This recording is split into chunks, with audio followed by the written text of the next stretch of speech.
جس قدر ہم اس عظیم شخصیت کے مشتاق ہیں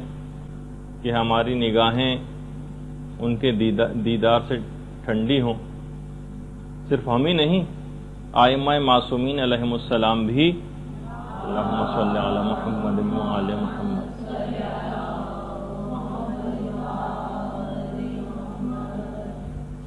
امیر المؤمنین علی ابن ابی طالب علیہ الصلوۃ والسلام بھی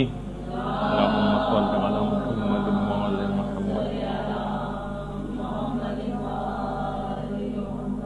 بحار الانوار کی 51ویں جلد میں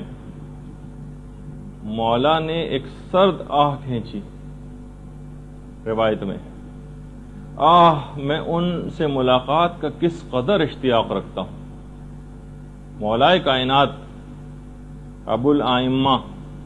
وہ امام زمانہ سے ملاقات کے کس قدر شوقین تھے، اور ایک دفعہ تو اپنے دل کی طرف اشارہ کر کے مولا کائنات نے کہا تھا،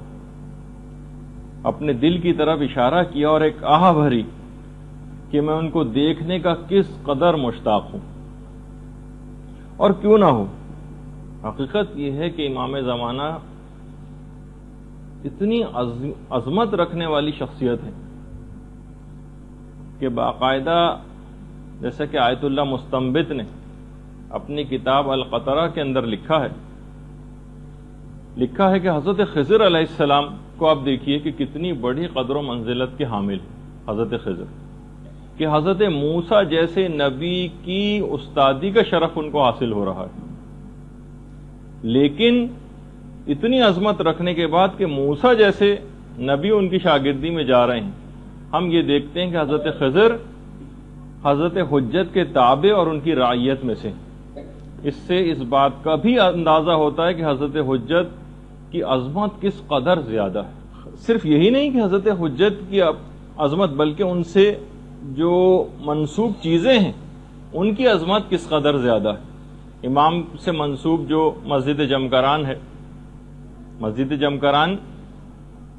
باقاعدہ جنت الماوا کی روایت ہے کہ من صلاح، امام زمانہ نے مسجد جمکران کی باؤنڈریز کھینچی تھی نا، اور انہوں نے اس مسجد کو بنایا تھا۔ من صلاح فکأنما صلی فی البیت العتیق، مسجد جمکران میں نماز پڑھنے کا سبب وہی ہے جو خانہ کعبہ کے اندر نماز پڑھنے کا ہے۔ تو صرف یہی نہیں کہ امام زمانہ سے منسوب شخصیات بلکہ چیزیں نہ صرف امام زمانہ کی اپنی ذاتی نہیں، بلکہ ان سے منسوب جتنی چیزیں ہیں ان سب کی بھی عظمت بہت زیادہ ہے۔ اس کو بند کر دیں۔ اسی طریقے سے مثلا مسجد سہلہ، چھٹے امام کی جو روایت ہے امام جعفر صادق علیہ الصلوۃ والسلام کی، کہ جو شخص بھی 2 رکعت نماز مسجد سہلہ میں پڑھ لے گا، خدا اس کی عمر میں 2 سال کا اضافہ کر دے گا۔ 2 رکعت نماز پڑھنا مسجد سہلہ میں 2 سال کا عمر میں اضافہ کر دیتا ہے۔ اور یہ ایک ایسے امام کا ہم ذکر کر رہے ہیں جس کے لیے باقاعدہ جملہ ہے زیارتوں میں، السلام علیک یا قطب العالم، یعنی جس پر کائنات کا پورا دار و مدار ہے وہ شخصیت، اس پر ہمارا سلام۔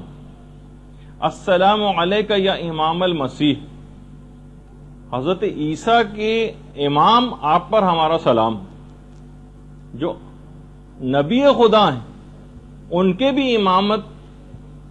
بھی امام زمانہ عجل اللہ تعالی فرجہ الشریف کی ذات گرامی اللہ صلی۔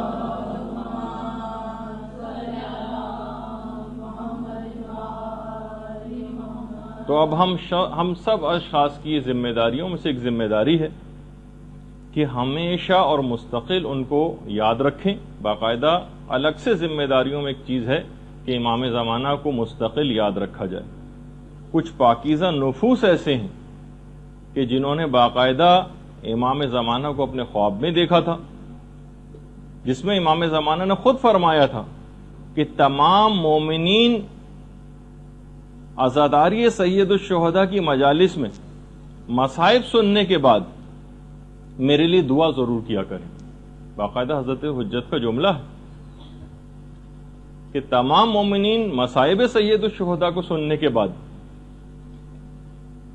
میرے لیے ضرور دعا کریں اور میں بھی ان کے لیے دعا کروں گا۔ مکیال المکارم میں آیت اللہ سید محمد تقی اصفہانی انہوں نے باقاعدہ ذمہ داریوں میں سے ایک ذمہ داری قرار دیا ہے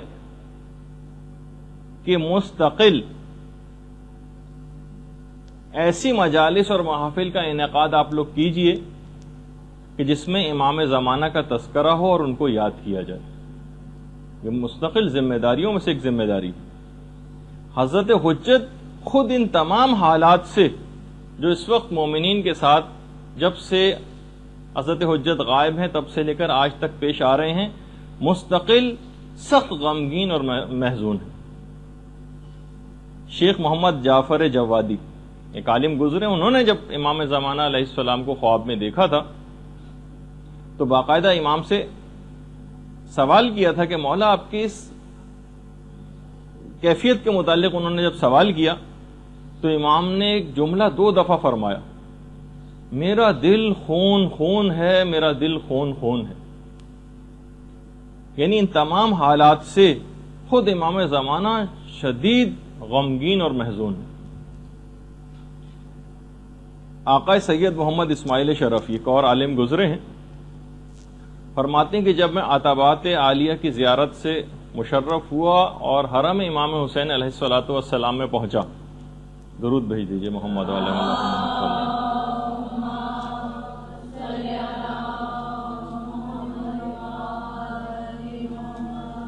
تو میں نے دیکھا کہ خورشید جہاں اپنے جمال کی پوری تابش کے ساتھ ظاہر ہو گئے، یعنی امام زمانہ کو انہوں نے اپنی آنکھوں کے سامنے دیکھا۔ آقا سید محمد اسماعیل شرفی کہہ رہے ہیں میں والہانہ لپک کے امام کے پاس گیا اور پوچھا کہ آپ کون ہیں، حالانکہ دل کو یقین ہو چکا تھا کہ امام زمانہ ہے۔ تو اس وقت امام زمانہ نے ایک جملہ کہا، میں اس کائنات کا سب سے مظلوم ترین فرد ہوں۔ واقعی اگر آپ اس لحاظ سے دیکھیں کہ کب سے امام کی ذات اتنی سب مصائب کو دیکھتی آ رہی ہے اور شیعت کے اوپر، اپنے ماننے والوں کے اوپر اور اپنی اولادوں کے اوپر کیسے مظالم انہوں نے دیکھے ہیں، تو اب ہماری ذمہ داریوں میں سے ایک ذمہ داری یہ ہے کہ ہم اس امام کی معرفت کو تو ضرور حاصل کریں۔ ان کی معرفت حاصل کرنا یہ کوئی بہت عنقا چیز اور ایک ایسی چیز نہیں ہے کہ جس کو حاصل نہیں کیا جا سکے، یا فقط چند ہی دنیا کے اندر افراد ایسے ہوں گے جو امام زمانہ کی معرفت کو حاصل کر سکتے ہیں۔ نہیں، ہر شخص حاصل کر سکتا ہے۔ خود امیر المؤمنین علی ابن ابی طالب علیہ الصلوۃ والسلام فرماتے ہیں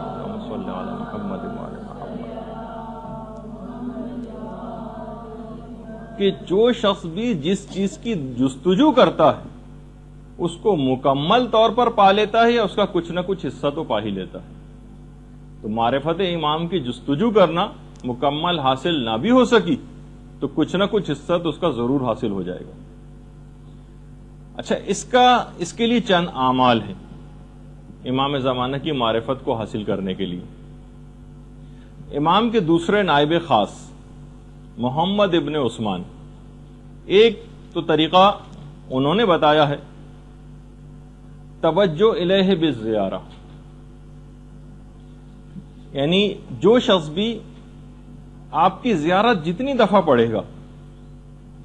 دیکھیے زیارت کیا ہے، امام زمانہ کے اوپر سلام، جتنی دفعہ وہ زیارت کرے گا اور امام کو سلام کرے گا اتنی ہی دفعہ جواب سلام کے لیے حضرت حجت اس کی طرف متوجہ ہوں گے۔ یہ جو روز آپ کو زیارت پڑھنے کا حکم ہے نا، اس کا ایک فلسفہ یہ بھی ہے کہ جتنی دفعہ آپ امام کا ذکر کریں گی، جتنی دفعہ ان کو سلام کریں گی، آپ کی طرف اتنا ہی زیادہ متوجہ ہوں گے، اور جتنے زیادہ وہ آپ کی طرف متوجہ ہوں گے اتنا ہی آپ کے قلب اور باطن کے اندر پاکیزگی پیدا ہوتی چلی جائے گی اور اتنی ہی زیادہ معرفت آپ کے اندر آتی چلی جائے گی۔ یہ ہے اس کا ایک فلسفہ کہ امام کی زیارت کو جو ہم اس طرح بے دلی کے ساتھ اور روا روی کے اندر پڑھ دیتے ہیں اور صرف الفاظ کی حد تک رہ جاتے ہیں، لیکن بہرحال ہمیں اس کے باوجود بھی ایک خاص انداز سے زیادہ ہم آگے بگڑنے بھی نہیں پاتے، لیکن اگر ہم واقعی دل سے اور معنی اور مفاہیم سے واقفیت رکھتے ہوئے ان زیارات کو پڑھیں تو یقیناً امام کی بار بار توجہ کی وجہ سے جب آپ زیارت پڑھیں گی تو اتنا ہی قلب اور باطن کے اندر صفائی پیدا ہوتی چلی جائے گی۔ اچھا، چند عبادات کے متعلق علماء نے کہا کہ اگر وہ انجام دی جائیں تو وہ حضرت حجت کی توجہ بہت زیادہ آپ کی طرف جذب ہوتی چلی جائے گی اور آپ کے اندر ایک غیر محسوس انداز میں تبدیلی آتی چلی جائے گی۔ 3 عبادات تو بالکل واضح ہیں جن کے متعلق امام نے فرمایا۔ نافلہ شب،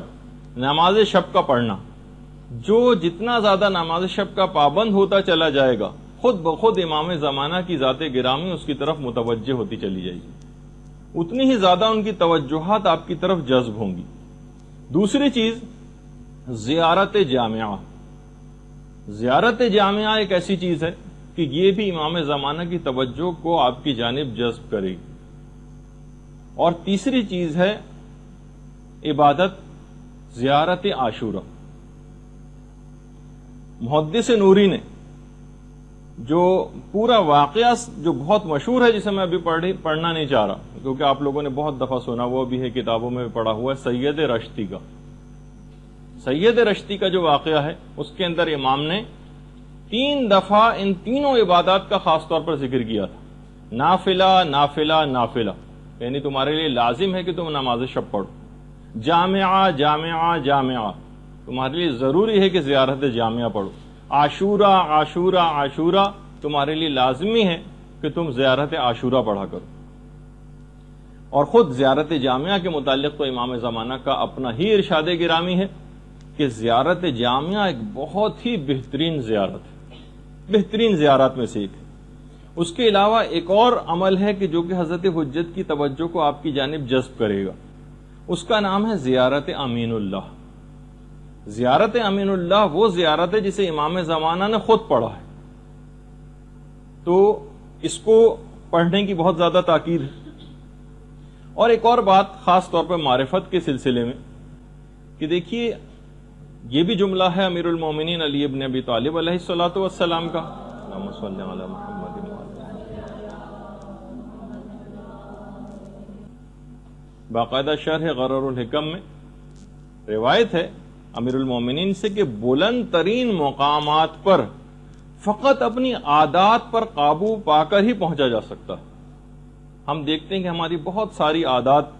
سستی اور کاہلی،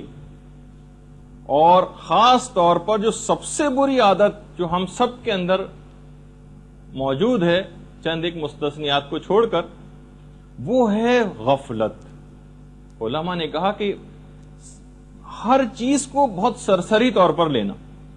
ہر عذاب ہم نے سن لیے تمام گناہوں کے، کوئی ہم پر اثر ہوتے دیکھنے میں نہیں آ رہا۔ جو کہ پچھلی دفعہ بھی روایت میں نے بیان کی آخری زمانے کی نشانیوں میں سے کہ امام نے فرمایا تھا کہ نشانیاں مسلسل پوری ہو رہی ہوں گی لیکن کوئی ان سے اثر لینے والا نہ ہوگا، کسی کا کے کان پر جو نہیں رہیں گی۔ اگر آپ خود بھی دیکھیں، مسلسل آج ہمارا 4تھا ہفتہ ہے اس متعلق بیان کرتے ہوئے، کتنی نشانیاں آپ سن چکی ہیں، کتنا دل کو یقین آ چکا ہے کہ امام زمانہ کا ظہور کس قدر قریب ہے، ساری تقریباً نشانیاں پوری ہوتی جا رہی ہیں، اور اس کے باوجود ان 4 ہفتوں کے اندر کون سی عمل میں تبدیلی آئی یہ آپ اپنے طور پر دیکھیے گا۔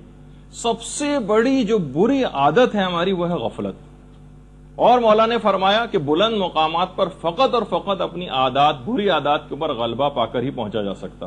تو معرفت اسی وقت حاصل ہو سکے گی کہ جب ہم اپنی ان بری عادات کو، مثلا بہت زیادہ سونے کی عادت، بہت زیادہ باتیں کرنے کی عادت، بہت زیادہ چیزوں کو سرسری لینے کی عادت، کسی چیز کو کوئی گویا اہمیت ہی نہیں دینی، کتنی بھی باتیں سنتے چلے جائیں، کتنی بھی احادیث کان کے اندر پڑھتی چلی جائیں، تو لیکن اس میں بھی سب سے بری عادت جو ہے وہ اس غفلت ہے۔ تو بہرحال یہ دیکھنا پڑے گا کہ ہم کیا ہیں، ہمارا ہدف اور ہمارا مقصد زندگی کیا ہے، یہ آپ کو طے کرنا پڑے گا۔ ایک بہت ہی اہم ترین چیز ہے، اور اپنے آپ کو ہمیشہ اس کے اندر آپ کو دیکھنا پڑے گا کہ آپ آخر زندگی میں آپ کو کرنا کیا ہے، آپ کا ہدف زندگی کیا ہے۔ اس غفلت کی زندگی سے باہر نکلنا پڑے گا، ایک ہدف زندگی طے کیجئے اور اس کے لیے دن اور رات ایک کر دیجئے، پھر آپ کو معرفت کا کوئی درجہ حاصل ہو سکے گا۔ اچھا، اسی طریقے سے ابھی جو بار بار اس بات کا ذکر ہوا کہ جناب دعا کیجیے حضرت حجت کے لیے، وہ بھی آپ کے لیے دعا کریں گے، خود ان کی فرمائش ہے کہ میرے لیے دعا کیا کرو. اس کے باوجود ہم دیکھتے ہیں کہ ہماری دعائیں قبول نہیں ہوتی. کتنے مومنین دعا کر رہے ہیں لیکن دعا ہے کہ قبول ہونے میں نہیں آتی، ظہور کے سلسلے میں بھی. اور ہم جو عام زندگی میں لوگوں کا ایک طریقہ کار ہے اس میں بھی لوگ شکایتیں کرتے نظر آتے ہیں کہ ہمارا عمل انجام دے رہے ہیں لیکن کوئی دعا ہماری قبول نہیں ہوتی. دیکھیے ہمارے استاد نے ایک دفعہ ایک روایت پڑھی تھی آج سے تقریباً 15 سال پہلے، کتاب کیفر کردار کے حوالے سے. فرما یہ رہے تھے کہ دیکھیے 2 ٹانگوں والا جو آدمی ہوتا ہے وہ ایک ٹانگ والے کو دیکھ کر خدا کا شکر ادا کرتا ہے، اور ایک ٹانگ والا جو ہوتا ہے، یہ بھی روایت نہیں ہے تو خود بیان کر رہے تھے، وہ جس کی دونوں ٹانگیں نہیں ہوتی ان کو دیکھ کر خدا کا شکر ادا کرتا ہے. تو کائنات کی جتنے بھی موجودات ہیں ان سب نے خدا کا ایک شکر ادا کیا. کتے نے بھی خدا کا شکر ادا کیا، پروردگار تیرا لاکھ لاکھ شکر ہے کہ تو نے مجھے کتا بنایا. اب کتے سے اگر سوال کیا جائے کہ تم کس بات کا شکر ادا کر رہے ہو، تم سے زیادہ نہ تو کوئی نجس ہے نہ تم سے زیادہ بدتر کوئی جانور ہے، تو کتے نے کہا ہاں میں خدا کا شکر ادا کر رہا ہوں کہ اس نے مجھے کتا بنایا ہے، سور نہیں بنایا. سور نے بھی خدا کا شکر ادا کیا، اے پروردگار تیرا لاکھ لاکھ شکر ہے جعلنی خنزیرا، کہ تو نے مجھے خنزیر بنایا. بھائی تم کو شکر ادا کرنے کی کیا ضرورت ہے؟ تم تو سب سے کتے سے بھی زیادہ بدتر ہو، نجس العین ہو، ہر رطوبت تمہاری نجس ہے، ساری فقہ کی کتابیں تمہاری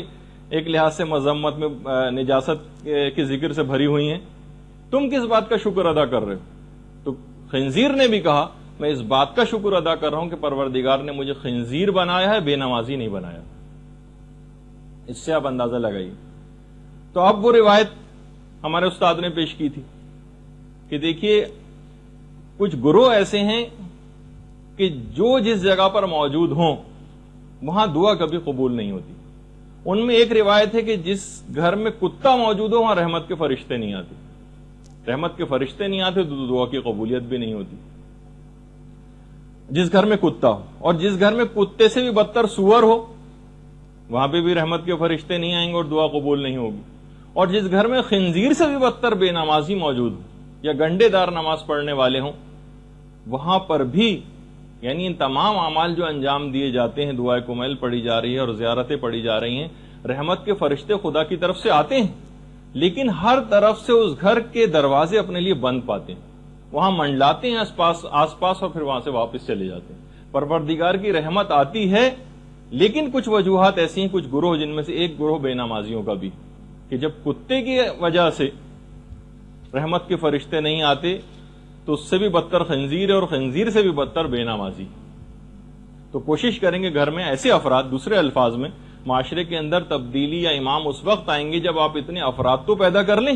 کہ جب امام ایک الہی حکومت کے قیام کا اعلان کریں تو انہیں ہر منصب کے اوپر فائز کرنے کے لیے عادل افراد کی ضرورت ہوگی. فاسق و فاجر و بے دین اور جاہل افراد تو ان عہدوں کے اوپر نہیں مقرر کیے جائیں گے نا. تو معاشرے کے اندر زیادہ سے زیادہ علم کو فروغ دینا ہے اور معاشرے سے زیادہ گناہوں کو ختم کرنا ہے، اور اس میں اپنے جو دعائیں قبول نہیں ہوئی اس کے اندر سے ایک وجہ یہ بھی ہے کہ آپ نے اب تک وہ کام ہی مکمل نہیں کیا جس کو ایک لحاظ سے گراؤنڈ ورک کہا جاتا ہے، ایک گراس روٹ لیول کے اوپر جو ایک کام ہوتا ہے، اور اس سے بڑھ کر بھی جو آگے کام ہوتے ہیں کہ جب الہی حکومت کا قیام ہوگا تو ایسے افراد کہاں ہوں گے، ایسے علم رکھنے والے، ایسے علم و تقوی رکھنے والے، گناہوں سے بچنے والے عادل افراد، ایسے افراد کی تعداد میں زیادہ سے زیادہ اضافہ کرنا. اچھا اب ایک چیز اور اس میں بتا دی جائے کہ دیکھیے غیبت کبریٰ کے دور میں جن افراد نے حضرت حجت کی زیارت بھی کی ان کی تعداد بھی ہزاروں میں، یعنی جو صحیح طریقے سے جن کے متعلق یہ بات معلوم ہوئی. البتہ دیکھیے ان کو اتنا زیادہ فروغ دیا جانا، اس میں بہت سارے، کیونکہ دیکھیے کہ جو منفی سوچ رکھنے والے یا حب جاؤ شہرت رکھنے والے افراد یا فراڈ جو افراد ہوتے ہیں وہ بھی اس کے اندر کود پڑتے ہیں. تو یہ بھی ضروری تھا کہ آپ کی زیارت مختلف ادوار میں لوگ کرتے رہیں، تاکہ آپ کا وجود کوئی تخیلاتی یا افسانوی نہ قرار پا جائے کہ بھئی آج تک تو کسی سے ملے نہیں، اگر ہوتا تو کبھی تو ملاقات ان سے ہوتی، تو اتنی ملاقاتیں بھی ضروری تھیں، اور نہ اتنی زیادہ یہ ملاقاتیں کہ فتنے کی شکل اختیار کر جائیں۔ اس وجہ سے ان کی مذمت بھی آئی کہ جو اس بات کو ظاہر کرے گا کہ میری امام سے ملاقات ہوئی اور لوگوں سے کہتا پھرے، شاید آیت اللہ جواد تبریزی کا جملہ، یہ اس بات کی دلیل ہے کہ اس کی ملاقات امام سے نہیں ہوئی۔ یعنی جو یہ کہتا ہے کہ میری ملاقات ہوئی، تو وہ جس کی ملاقات ہوتی ہے وہ بتاتا نہیں ہے، یا اس کے انتقال کے بعد پتہ چلتا ہے کہ ان کی ملاقات ہوئی تھی۔ تو بہرحال اس لحاظ سے یہ ایک سلسلہ ایک خاص مصلحت سے شروع کیا گیا کہ کچھ افراد کو مختلف ادوار میں زیارتیں بھی کروائی جائیں، اور باقاعدہ ایران کے اندر تو اس مسئلے نے جب سے ملاقات امام زمانہ نام کی کچھ کتابیں چھپیں تو تقریباً ایران میں ایک فتنہ سا نمودار ہو گیا تھا۔ ہر شخص تقریباً، کیونکہ ہر طرح سے لوگ رہنے والے وہاں پر بھی ہیں، اس بات کا مدعی ہو گیا، کسی کا کوئی کام ہو گیا، کسی کا مثلا گاڑی کا ٹائر پنکچر ہو گیا اور اس کا کوئی آدمی آیا اس کا ٹائر درست کر دیا، تو انہوں نے کہا یہ تو امام زمانہ مثلا تشریف لائے تھے، تو ایک بالکل ایک مذاق سا بن کے رہ گیا۔ باقاعدہ کچھ ایسی کتابوں کو وہاں پر جلایا گیا، مظاہرے ہوئے، کچھ کتابوں کے لکھنے والوں کو وہاں پر اریسٹ بھی کیا گیا، اور تاکہ اس فتنے کے اوپر کسی طور پہ قابو پایا جا سکے، لیکن بہرحال الحمدللہ اس میں قابو پا لیا گیا اس پر۔ تو یہی چیز یہاں پر بھی آپ کو دیکھنی ہوگی کہ اگر اس طرح سے کوئی دعویٰ کرنے لگے تو یہ آپ کو اپنی ذمہ داری پتہ ہونی چاہیے کہ آپ کا اس وقت اقدام کیا ہونا چاہیے۔ اس پہ ہم ایک دفعہ ذکر کر بھی چکے ہیں آپ کی ایک نشست میں، جس میں مجتہدین کے آراء اور فتاوی سلسلے میں نقل کیے گئے تھے۔ اچھا، جتنی بھی علامتیں جیسے کہ ہم اس سے پہلے بیان کر رہے تھے کہ جو پوری ہو چکی، بہت ساری تو ایسی ہیں جو مسلسل پوری ہوتی ہوئی بھی نظر آ رہی، کتنی تو آپ نے سن لی۔ مثلا ایک وہ جو روایت ہے کہ مسلمانوں کا مقابلہ سلطان روم سے ہوگا، جیسے کہ آپ کے علم میں اس وقت جو سلطان روم یعنی امریکہ کس طرح سے پورے مسلمانوں کے خلاف اس نے ایک فوج کشی کا ایک سلسلہ شروع کر رکھا ہے، تو مسلمانوں کا مقابلہ سلطان روم سے ہوگا۔ یہ بھی روایات میں کہ حاکم حجاز حاکم بغداد کو اکسائے گا کہ وہ میرے بیٹے کے ملک پر حملہ کریں، جبکہ میرا بیٹا اس وقت حاکم خراسان ہوگا۔ میرا بیٹا ایک ایسے انقلاب کے بعد حکومت کو حاصل کرے گا جس میں 80,000 سے زائد مومنین اپنی جانوں کا نذرانہ پیش کریں گے۔ دیکھیے کتنی روایات ایسی۔ اسی طریقے سے میرا بیٹا ایک ایسے ظالم کو اقتدار سے ہٹا کر آگے آئے گا کہ جس کے سلسلے میں فقط 2 ہی بادشاہ ہوں گے۔ ہم دیکھتے ہیں کہ امام خمینی جس بادشاہ کو ہٹا کر جو پہلوی خاندان تھا، اس سے پہلے فقط 2 خاندانوں کے اندر ایران کے اندر حکومت رہی، صفوی خاندان اور قاجار خاندان، کہ میرا بیٹا ایک ایسے ظالم کو ہٹا کر اقتدار میں آئے گا کہ جس کے سلسلے میں فقط 2 بادشاہ ہوں گے، یعنی 2 خاندانوں میں بادشاہت رہے گی۔ حاکم حجاز میں سلسلہ بادشاہت بھائیوں میں چلے گا، جو کہ ہم کو اس وقت نظر بھی آ رہا۔ جب ہی آخری زمانے کے لیے اپنے ایمان کو بچانے کے لیے کتنی دعاؤں کی تاکید آئی ہے جو آپ سنتی رہتی، اپنی حفاظت ایمان کی دعا کرتے رہنا۔ پیغمبر اسلام ختم مرتبت صلی اللہ علیہ وآلہ وسلم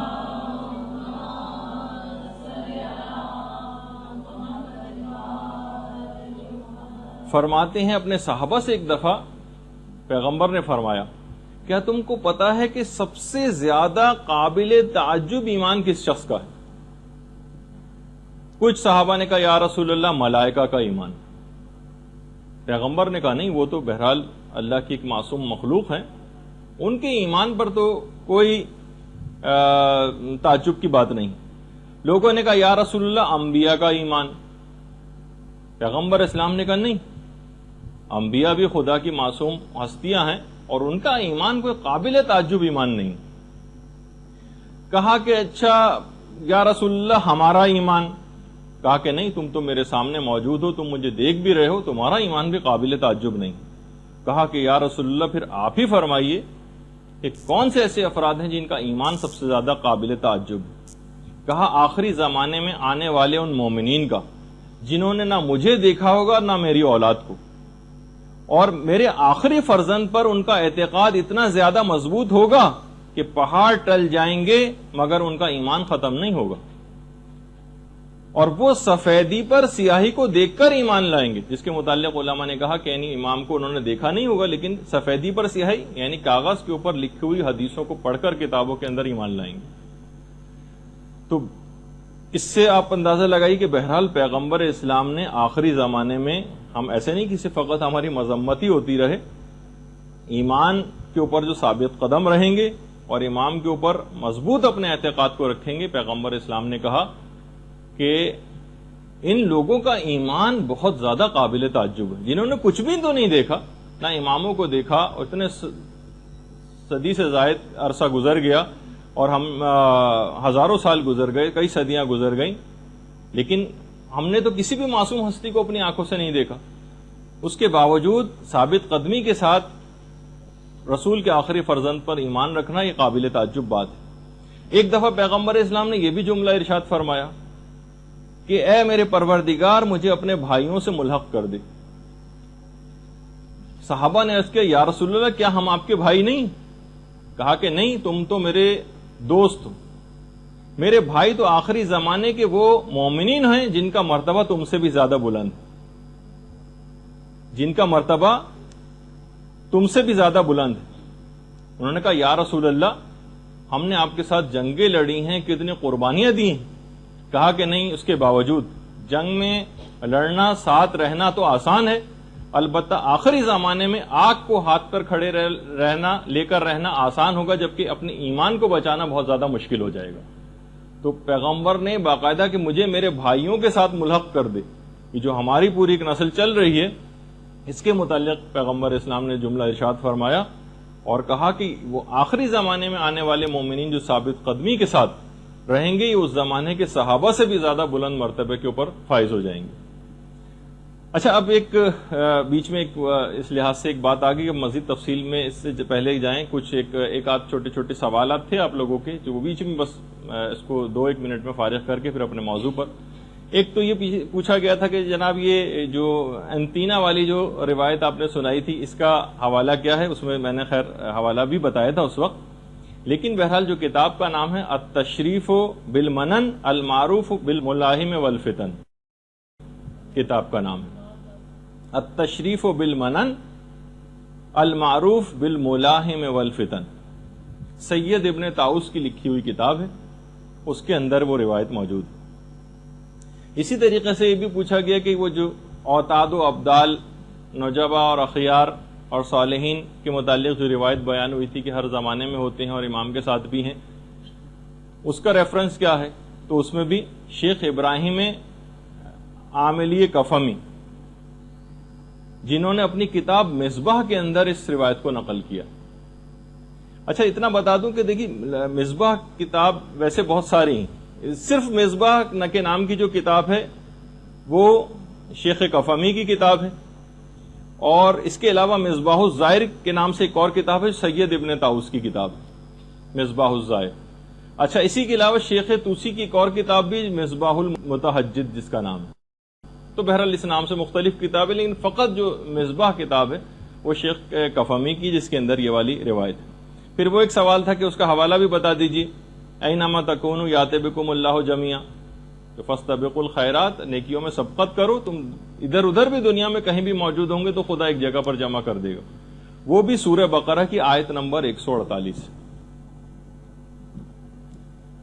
یہ 1-2 چیزیں آپ لوگوں کی رہ گئی تھیں تو میں نے سوچا کہ اس کو بیچ ہی میں اس وقت جواب دے دیا جائے، کبھی آخر میں چیز پھر رہ جائے۔ اچھا، اب ایک سوال یہ بھی تھا، خیر ابھی اس کی تفصیل آگے چل کر آئے گی، ایک ہر دفعہ جب بھی امام زمانہ کے متعلق گفتگو ہوتی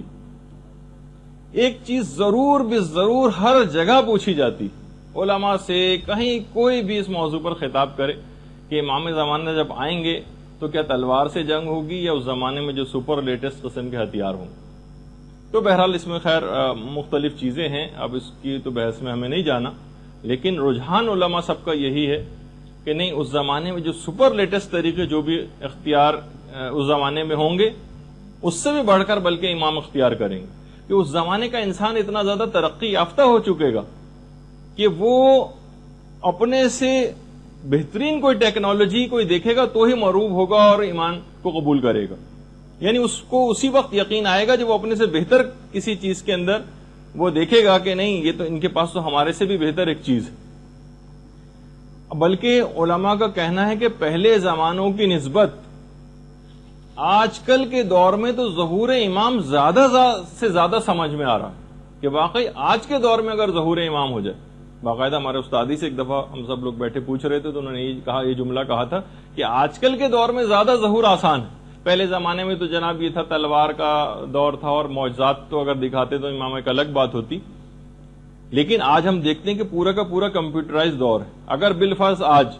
کمپیوٹر کوئی وائرس ایسا آ جائے جو پوری دنیا کے کمپیوٹر وائرس ایک دوسرے سے کنیکٹڈ ہیں اور سب سارے کے سارے جیم ہو جائیں تو سارا یعنی اس وقت پورا سسٹم جتنا بھی ہے الیکٹریسٹی کا اور مواصلات کا اور سب چیزوں کا وہ پورے کا پورا ان تمام جو بڑی طاقتیں ان کا پورا سسٹم اس کے اوپر چل رہا ہے. آج یہ کوئی بھی آج ہم دیکھتے ہیں کہ ناسا کی ویب سائٹس کے اندر اکثر جو بچے ہیں وہ تک کچھ ایسے پروگرامز بنا کے وہاں پر گھس گئے اور کتنی اس پہ فلمیں بھی بنائی گئی کہ میزائل تک فائر ہونے والے تھے اور انہوں نے کمپیوٹر کے پروگرام کے ذریعے وہاں تک اپروچ کر لیا. تو آج تو ایک معمولی سا ایک سافٹ ویئر اور پروگرام کوئی اتنا کوئی ذہین شخص ہو اور وہ اگر اس کو بنا لے اور اس کو لانچ کر دے تو یہ ساری طاقتیں جو ہیں وہ بالکل بیکار ہو کر رہ جائیں گی. تو آج کل کے دور میں تو یہ چیز زیادہ سمجھ میں آ رہی. تو امام انہی طریقہ کار کو اختیار کر کے ان بڑی طاقتوں کو قابو بھی کریں گے اور تفصیل اپنے مقام پر آئے گی. لیکن آج اتنا وقت نہیں کیونکہ آج ہمیں ہر صورت میں اپنے اس موضوع کو مکمل کر لینا ہے. اچھا اب امام جب تشریف لے آئیں گے اور جتنی تفصیلات ہم نے بیان کی تو اس کے بعد یہ ہے کہ امام کچھ ایسی اصلاحات کریں گے, ایک ریفارمز ہوں گی پوری دنیا کے اندر. خاص طور پر اس کا آغاز کریں گے مکے سے. ایک تو مسجد الحرام کی جو حضرت ابراہیم کے دور میں جو حدود مقرر کی گئی تھیں جس کی پوری تفصیلات ہیں کہ حضرت ابراہیم کے دور میں حضرت ابراہیم نے کیا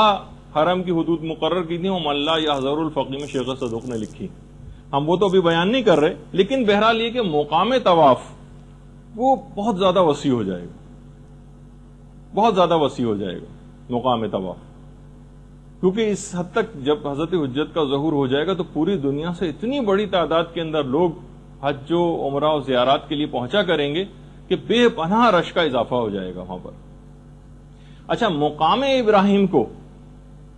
اپنی اصلی جگہ پر جو کہ جب زمانے رسول خدا میں تھا اس جگہ پر مقام ابراہیم کو لا کے رکھا جائے گا. آپ میں سے کسی نے دیکھا ہوگا تصویر کے اندر سنہری رنگ کا ایک شوکیس ہے جو خانہ کعبہ کے دروازے کے کچھ سامنے موجود ہے, جو ذرا فاصلے پر ہے, جس کے درمیان سے طواف کیا جاتا ہے مقام ابراہیم کے درمیان سے اور خانہ کعبہ کی دیوار سے. اس کو اپنے اصل مقام سے جو کہ زمانے رسول خدا میں تھا, جو کہ ایک پورے تفصیل ہے اس کی, جب انشاءاللہ آپ لوگوں کی حج کلاسز ہوں گی جو پچھلی بھی ہوئی تھی ان کے بھی سامنے بھی میں نے وہ چیز پیش کی تھی کہ باقاعدہ کس طرح سے ایک سیلاب آیا تھا اور مقام ابراہیم اپنی جگہ سے ہٹ گیا تھا اور اس کے بعد پھر حضرت عمر کے زمانے میں دوبارہ سے اس کی نپائی وغیرہ ہوئی تھی اور پھر اس کو اس جگہ پہ لا کے رکھا گیا جہاں آج ہے. خیر اس کی ایک الگ تفصیل ہے کہ پھر ائمہ کے جو اپنا دور آیا مولائے کائنات کو, انہوں نے اپنے واپس اس جگہ پہ کیوں نہیں رکھا, تو اس کی تفصیل بھی اپنی جگہ پہ ہے, جب انشاءاللہ ہوگا تو ہم اس میں بیان کریں گے. تو بہرحال زمانے رسول خدا میں وہ مقام ابراہیم خانہ کعبہ کی دیوار سے ملا ہوا تھا. جب بھی کہا جاتا ہے رکن اور مقام کے درمیان امام ٹیک لگا کر بیٹھے ہوں گے. رکن تو حجر اسود کو کہا جاتا ہے, وہ کونا کہ جہاں پہ حجر اسود لگا ہوا ہے, اور مقام ابراہیم, تو مقام ابراہیم کی اصل جگہ تو وہیں جو خانہ کعبہ کی دیوار سے ملا ہوا تھا, ورنہ امام کیسے پیٹ لگا کے بیٹھیں گے, ورنہ تو مقام ابراہیم کافی دور ہے. تو بہرحال اس زمانے میں امام ایک تو مسجد الحرام کی وہ پرانی سابقہ حدود پہ اس کو لے کر جائیں گے اور اس کے علاوہ مقام ابراہیم کو اپنی اصل جگہ پر خانہ کعبہ کے ساتھ ملا کر رکھیں گے. رش اتنا زیادہ ہو جائے گا طواف کرنے والوں کا کہ امام زمانہ کی طرف سے حکم آ جائے گا کہ مستحب طواف کرنے والوں پر پابندی, فقط اور فقط حج کے ایام میں خاص طور پر یہ بات ہوگی جب اتنا زیادہ رش ہوگا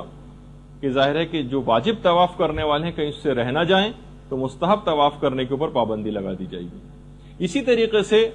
جتنی بھی تفاسیر ہیں اس میں سے تفاسیر بالرائے یہ نکال دی جائیں گی، ان کو نکال کے پھینکا جائے گا تمام تفاسیر میں سے، تفسیر بالرائے جتنی کی گئی۔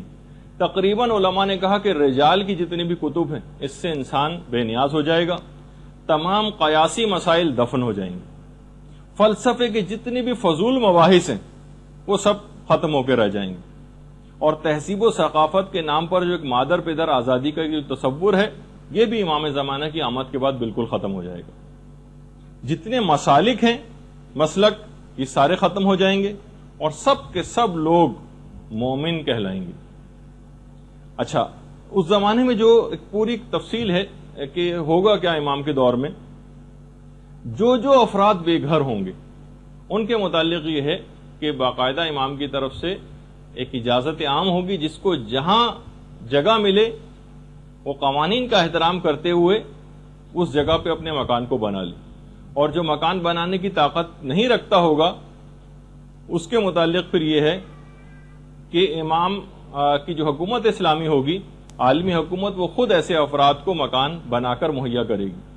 اس زمانے کے متعلق یہ ملتا ہے کہ قیمتیں جو ہیں مکانات کی، خاص طور پر وہ افراد کی جنہوں نے انویسٹمنٹ کرنے کے لحاظ سے مکانات کو خرید رکھا ہے، تو اس زمانے میں قیمتیں مکانات کی بہت زیادہ کم ہو جائیں گی، سوائے کوفے کے مکانات کی کہ اس کی دارالحکومت ہونے کے لحاظ سے ایک الگ حیثیت ہوگی تو اس کی تو قیمت زیادہ ہوگی، لیکن جو اور جگہوں کے اوپر مکانات ہیں تو کیونکہ قیمتیں اسی وجہ سے بڑھتی چلی جاتی، تو جب ہر شخص کو حکومت کی طرف سے گھر ملے گا، عالمی حکومت کی طرف سے، اسلامی حکومت کی طرف سے، تو پھر خود بخود ان مکانات کی قیمتیں کم ہوتی چلی جائیں گی۔ لوگوں کے دلوں سے کینہ نکل جائے گا امام کی حکومت کے آنے کے بعد، اور ہر طرف فقط اور فقط خیر ہی خیر ہوگا۔ یہ بھی تفصیل ہے روایات میں کہ سڑکوں اور گلیوں میں جتنی بھی کھڑکیاں کھلتی ہیں گھروں کی ان کو بھی بند کر دیا جائے گا، سڑکوں اور گلیوں کی طرف جو کھڑکیاں کھلتی ہیں ان کو بند کر دیا جائے گا، اور جتنے بھی روڈز ہیں یہ تقریباً ہر روڈ جو مین روڈز ہوں گی وہ 120 فٹ چوڑی کر دی جائیں گی، اور گلیوں کے اندر جتنی بھی رکاوٹیں اور ڈنڈے کھڑے کیے جاتے ہیں ان سب کو بھی ہٹا دیا جائے گا۔ اچھا، اسی طریقے سے روایات میں یہ بھی ہے، اس کو ہم ظاہر ہے کہ اپنے الفاظ میں بیان کر رہے ہیں، کہ سڑکوں پر کھلنے والے جتنے گٹر ہیں یہ ان کو بھی بند کر دیا جائے گا۔ بہار الانوار کی 52ویں جلد کے اندر پوری ایسی اصلاحات کا بھی تذکرہ کیا گیا ہے۔ پانچویں امام محمد باقر علیہ الصلوۃ والسلام فرماتے ہیں کہ جس نے بھی ظہور امام کو پا لیا، جس نے بھی ظہور امام کو پا لیا، جو بیمار ہوگا وہ تندرست ہو جائے گا، جو کمزور ہوگا وہ طاقتور ہو جائے گا۔ ابھی بیمار تندرست کیسے ہوگا یہ آگے چل کے بات آنے والی، کمزور طاقتور ہو جائے گا۔ اسی طریقے سے امام علوم کو ظاہر کریں گے۔ روایت میں یہ ہے کہ 27 جو علوم ہیں، یعنی اب تک ان 27 میں سے فقط 2% علوم جو ہیں یہ لوگوں کے سامنے آئے، ابھی جو 25 جو ریمیننگ ہیں یہ امام زمانہ کی آمد کے بعد امام خود ظاہر کریں گے ان 25 حصے علوم کے، یعنی علوم کے جو 27 حصے ہیں حضرت آدم سے لے کر اب تک دنیا میں فقط 2 حصے تقسیم کیے گئے، 25 حصوں کو امام خود آ کر ظاہر کریں گے۔ جب 25 کو امام خود آ کر ظاہر کریں گے تو اتنی زیادہ جینیٹک انجینئرنگ کے اندر دنیا ایک کمال پر پہنچ جائے گی، جس پہ اب ہم کلوننگ کے لحاظ سے صرف بات کرتے ہیں خالی، ورنہ جینیٹک انجینئرنگ کے اوپر جتنا کام ہو رہا ہے اب یہ لگتا ہے کہ جو ہر تقریباً جو بیماری اس کے جو کوڈنگ اور ڈی کوڈنگ کا مسئلہ ہے وہ سب کے سب پتہ چل جائیں گے تو دنیا سے بیماریوں کا خاتمہ ہو جائے گا۔ جینیٹک انجینئرنگ ایک بڑے کمال کے اوپر پہنچ جائے گی تو بیماریاں بھی خود بخود ختم ہو جائیں گی۔ اسی طریقے سے امام کے دور میں جتنے بھی فیصلے ہوں گے عدالتوں کے وہ تمام کے تمام بلا گواہی ہوں گے۔ امام اپنے علم سے فیصلہ کریں گے، اور بالکل جس طریقے سے حضرت خضر کے فیصلے ہیں، جس طریقے سے مثلا حضرت داؤد اور حضرت سلیمان کے فیصلے ہیں کہ وہ بھی بغیر گواہی کے فیصلے کیا کرتے تھے اپنے علم نبوت سے، اس کے ذریعے امام بھی فیصلے کریں گے۔ یعنی امام فیصلے کرنے کے لیے شہادتوں کا انتظار نہیں کریں گے کہ کچھ گواہ لائے جائیں اور اس کے بعد پھر جو ظاہری قوانین ہیں ان کے مطابق عمل کرتے ہوئے، نہیں، گواہوں کا کوئی انتظار نہیں ہوگا۔ اچھا اب ایک سوال یہ ہوتا ہے کہ چلیں امام کے پاس اگر فیصلے آئیں تو امام تو علم امامت سے فیصلے کر لیں گے، تو پوری دنیا کے جتنے بھی مقدمات ہیں کہ اس کے سارے فیصلے امام بنفس نفیس کیا کریں گے؟ نہیں، امام کے اور نمائندے بھی تو ہوں گے نا. تو آخر پھر یہ کس طرح سے ہوگا کہ وہ کس طرح سے بغیر گواہی کے فیصلے کیا کریں گے؟ تو یہ بھی ہے روایات کے اندر باقاعدہ غیبت نعمانی میں روایت ہے، چھٹے امام سے بھی یہ بات پوچھی گئی تو امام نے کہا کہ دیکھو کہ ہر علاقے کا ایک گورنر ہوگا، جب اس کے پاس معاملات جائیں گے تو روایت میں ہے کہ اس علاقے کے گورنر کے پاس اس کے تمام معاملات اس کے کف دست میں ہوں گے، اس کے کف دست میں، یعنی جب بھی کوئی معاملے کو وہ مبہم پائے گا تو وہ اپنی ہتھیلی کو دیکھ لے گا، اس میں حقیقت لکھی ہوئی نظر آ جائے گی. اب اس میں کئی احتمالات علماء نے نقل کی کہ آخر ٹھیک ہے کہ امام اگر بنفس نفیس ان کی ذات گرامی اگر وہ فیصلے کرتی تو بات سمجھ میں آتی، لیکن پوری دنیا کے ہر معاملے کو تو امام نہیں نمٹائیں گے، ہر مقدمے کو. تو کچھ علماء نے کہا کہ اگر جو ان کے ہر علاقے کا جو ایک نمائندہ امام کا ہوگا اس کے معاملات اس کے کف دست میں ہوں گے، اور جب کسی معاملے کو مبہم پائے گا وہ اپنی ہتھیلی کو دیکھے گا اور اس کے بعد پھر اس کو وہ امر واضح ہو جائے گا. اب علماء نے کہا کئی احتمالات ہیں. پہلا احتمال تو یہ ہے کہ ہو سکتا ہے یہ سب باتیں بطور اعجاز ہوں، معجزے کے طور پر ایسی قوت عطا کر دی جائے امام کے ان نمائندگان کو. دوسرا علماء نے کہا ہو سکتا ہے، اب ہم قیاس آرا ہی کر سکتے ہیں، ہو سکتا ہے انٹرنیٹ کی طرح سے ہدایات کا یا رابطے کا وہ ذریعہ امام سے ہو، کوئی بھی جدید طریقہ. اور اب تو یہ چیز زیادہ نظر آنے لگی، پہلے تو جناب لیپ ٹاپ ہوتے تھے، اب پام ٹاپ بھی آ گئے، یعنی جو سمجھے صرف ہتھیلی کے اندر، یا آپ یہ میسیجنگ سسٹم جو آپ کے پاس موبائلوں کے اندر ہے، موبائل فونز کے اندر، اس کے اندر بھی یہی بات ہوتی کہ سیلولر فونز جو ہیں ان کے طرز پر کوئی چیز ہو، یا ہو سکتا ہے اس سے بھی لیٹسٹ کوئی چیز ہو جو ہماری سمجھ میں نہیں آ رہی. اور یہ بھی روایات کے اندر ہے، باقاعدہ مخطوطہ ابن حماد کے اندر روایت ہے کہ خود پیغمبر اسلام سے مروی روایت ہے کہ ظہور امام کے بعد لوگ اپنے مردوں کی خواہش کریں گے، کاش آج ہمارے جو مردہ ہیں وہ آج زندہ ہوتے تو اس زمانے کو دیکھتے کہ ہم کتنی خوشحالی اور کتنی نعمتوں کے ساتھ امام کے ساتھ زندگی گزار رہے ہیں. لیکن اس کے بعد ان کی وہ دعا اور خواہش بھی قبول ہوگی، اور پھر رجت کا جس کا ہم ابھی آگے چل کر ذکر کرنے والے ہیں. اچھا اتنا اور بتا دیا جائے، اس کی بھی تفصیل علماء نے بتائی کہ حضرت موسیٰ کا جو عصا ہے نا، یہ اصل میں جنت کا ایک درخت ہے، آس، اس کی ایک شاخ ہے، اس کی شاخ ہے، جنت کا درخت ہے آس، الف مدزبر آ اور سین. حضرت جبریل نے مدین میں جب حضرت موسیٰ پہنچے تھے اس وقت ان کو یہ لا کر دیا تھا. اور پانچویں امام یہ بات بیان فرماتے ہیں کہ سب سے پہلے اس عصا کو حضرت آدم کو دیا گیا تھا، کہ جو حضرت موسیٰ کا عصا تھا نا پہلے حضرت آدم کے پاس تھا، اور اس کے بعد ان کے پاس سے ہوتا ہوتا ہوتا حضرت موسیٰ کے پاس آیا، اور اس کے بعد پیغمبر اسلام تک پہنچا، اور اس کے بعد امام فرماتے ہیں کہ پیغمبر اسلام کی وساطت سے ہم تک پہنچا ہے، اور یہ اب بھی ویسا ہی سرسبز ہے جس طرح سے روز اول میں اس کو کاٹا گیا تھا. اچھا یہ بھی ہے،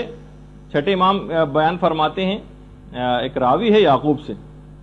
کہ کیا تم کو پتا ہے کہ حضرت قائم جب ظہور کریں گے تو ان کے پاس کون سی قمیض وہ پہنے ہوئے ہوں گے؟ اس نے کہا نہیں مولا مجھے آپ بیان فرمائیے. تو چھٹے امام اپنے گھر کے کمرے کے اندر گئے، وہاں سے ایک صندوق لے کر آئے، اور صندوق کو چھٹے امام نے کھولا تو اس کے اندر سے پیغمبر اسلام کی قمیض وہ نکالی. اللہم صلی علی محمد وآل محمد. اس قمیض کی جو آستین تھی اس کے اوپر خون لگا ہوا تھا، جو جنگ احد میں جب پیغمبر اسلام کے دندان مبارک شہید ہوئے تھے تو وہ خون پیغمبر اسلام کا اس قمیض کے اوپر لگا تھا. اس وقت جب ظہور کا وقت ہوگا تو پیغمبر اسلام کی یہ خون آلود قمیض یہ حضرت حجت پہنے ہوئے ہوں گے جو جنگ احد میں جس پر خون لگا تھا.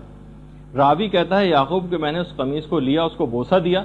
اور اس کے بعد پھر چھٹے امام نے اس قمیض کو بہت اچھے طریقے سے تہہ کیا، صندوق کے اندر رکھا، اور پھر دوبارہ اس کو رکھ کر آئے. اچھا یہ جو ایک تو پیغمبر اسلام کی ایک یہ اس طرح کی قمیص پہنی ہوگی، ایک پیراہن ہوگا، ایک اور لباس جو کہ حضرت یوسف کا ہوگا. وہ بھی روایت میں اکمال الدین و اتمام النعمہ میں شیخ صدوق نے اس کو نقل کیا ہے، اور مفضل ابن عمر اس کے راوی، کہ امام نے پوچھا کہ تم کو پتا ہے کہ جو حضرت یوسف کی قمیص تھی وہ کیسی تھی؟ کہا کہ راوی نے کہا نہیں. تو پھر امام نے اس کی تفصیل بتائی کہ جس وقت حضرت ابراہیم کو آگ کے اندر پھینکا جا رہا تھا اس وقت جبرائیل وہ قمیض لے کر آئے تھے اور حضرت ابراہیم کو وہ قمیض پہنائی تھی، اور جس سے وہ محفوظ رہے. اور اس آگ کی جو اس سے پہلے کی حدت تھی اور اس کے بعد جب وہ آگ ٹھنڈی ہو گئی تھی تو اس کی سردی سے بچانے کے لیے بھی وہ قمیض جو حضرت جبریل نے ان کو پہنائی تھی، جس کی وجہ سے حضرت ابراہیم محفوظ بھی رہے تھے. پھر حضرت ابراہیم کا جب وقت وفات قریب آیا تو انہوں نے اس قمیض کو حضرت اسحاق کے بازوؤں کے اوپر باندھ دیا تھا، ان کے ایک بازو پر باندھ دیا تھا بطور تعویذ. اور انہوں نے پھر حضرت یوسف کے بازو پر حضرت اسحاق کے واقعے کے بعد حضرت یوسف کی جب ولادت ہوئی تھی تو اس وقت حضرت یعقوب نے ولادت کے وقت حضرت یوسف کے بازو پر اس قمیض کو باندھ دیا تھا. مفضل نے پوچھا کہ مولا پھر وہ قمیض آج کل کہاں ہے؟ امام نے فرمایا جو اس بات کے اہل ہیں قمیض ان کے پاس محفوظ ہے، اور اس کے بعد وہ قائم آل محمد کے پاس وہ قمیض پہنچ جائے گی. اللہم صلی علی محمد و آل محمد.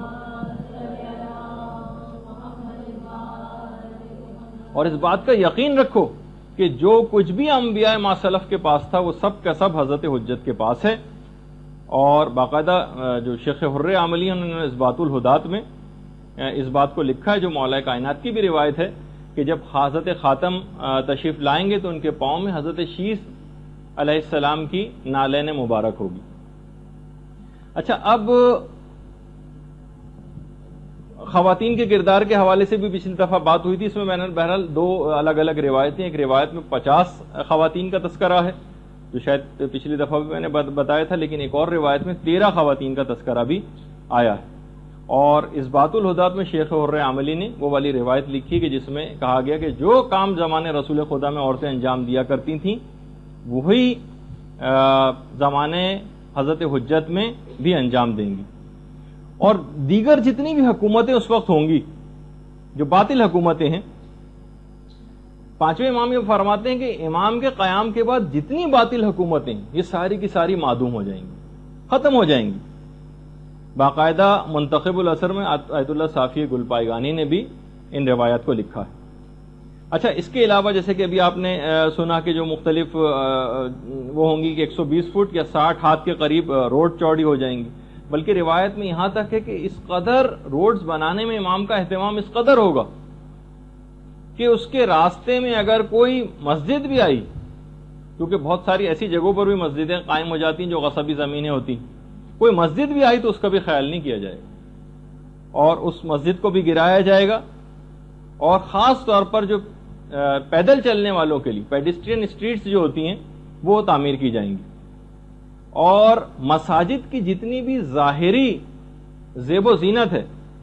اس کو بھی ختم کیا جائے گا، سادگی کو زیادہ سے زیادہ رواج دیا جائے گا. مساجد کے جو مینار ہیں یہ گرائے جائیں گے. دیکھیے ایک اور بھی بات بتا دوں،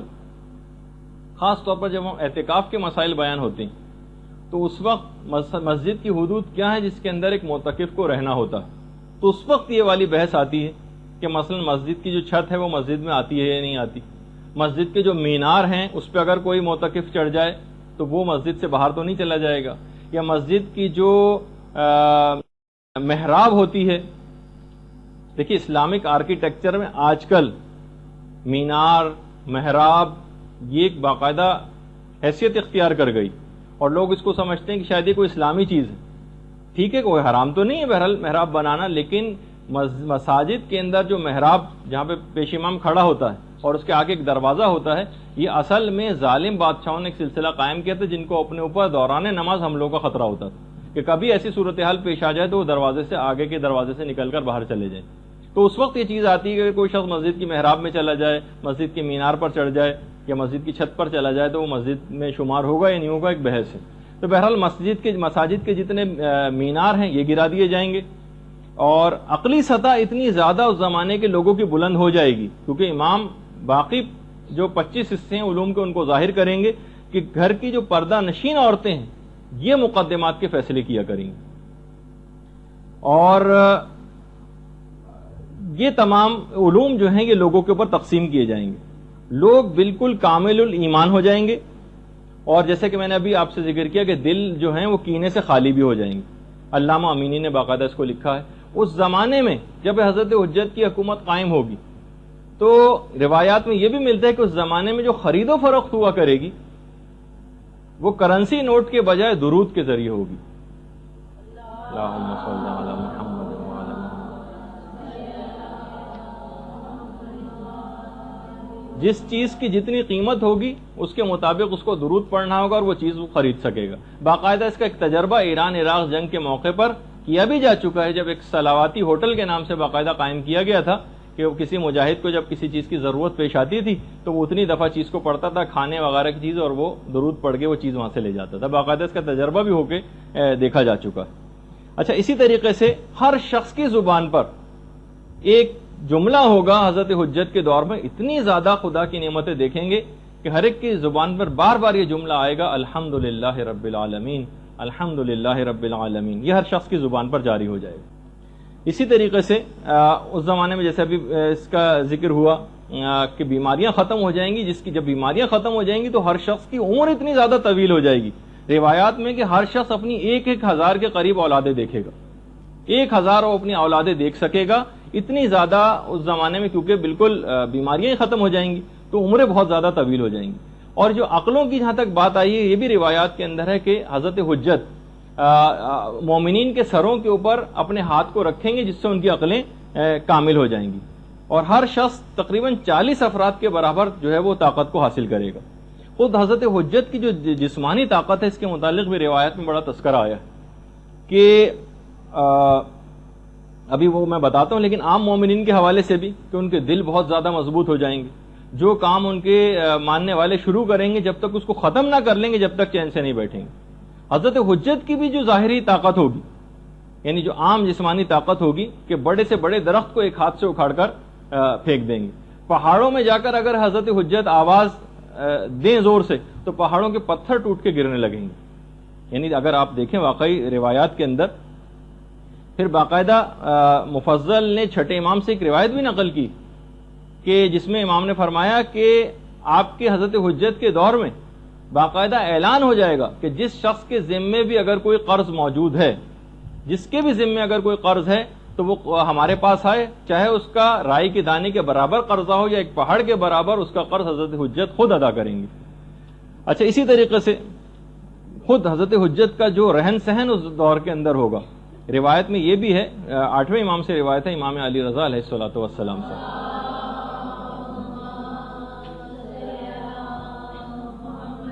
کہ امام کا جو رہن سہن ہوگا یہ انتہائی سادہ ہوگا۔ حضرت حجت،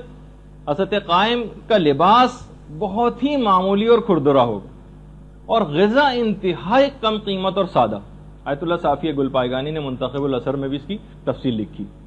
اچھا، پھر اس کے بعد بہرحال حضرت حجت اس طرح سے زندگی گزاریں گے، اور کتنے سال ان کی حکومت رہے گی ہم پچھلی اس میں تفصیل سے ذکر کر چکے ہیں۔ بہرحال حضرت حجت جس طریقے سے ایک دنیا میں طریقہ کار ہے، دیگر تمام ائمہ بھی اس دنیا سے رخصت ہوتے رہے ہیں، امام زمانہ بھی اس دنیا سے رخصت ہوں گے۔ اس سلسلے میں روایات دو طرح کی، کچھ روایت میں تو یہ ہے کہ وہ وفات پائیں گے، اور کچھ میں یہ ہے کہ وہ شہید ہوں گے۔ اچھا، البتہ یہ بھی علماء نے لکھا کہ جو شہادت کی روایات ہیں وہ وفات والی روایات سے ذرا برتری رکھتی ہیں، جیسا کہ امام حسن کا بھی جملہ ہے، ہمارے دوسرے امام حسن علیہ الصلوۃ والسلام،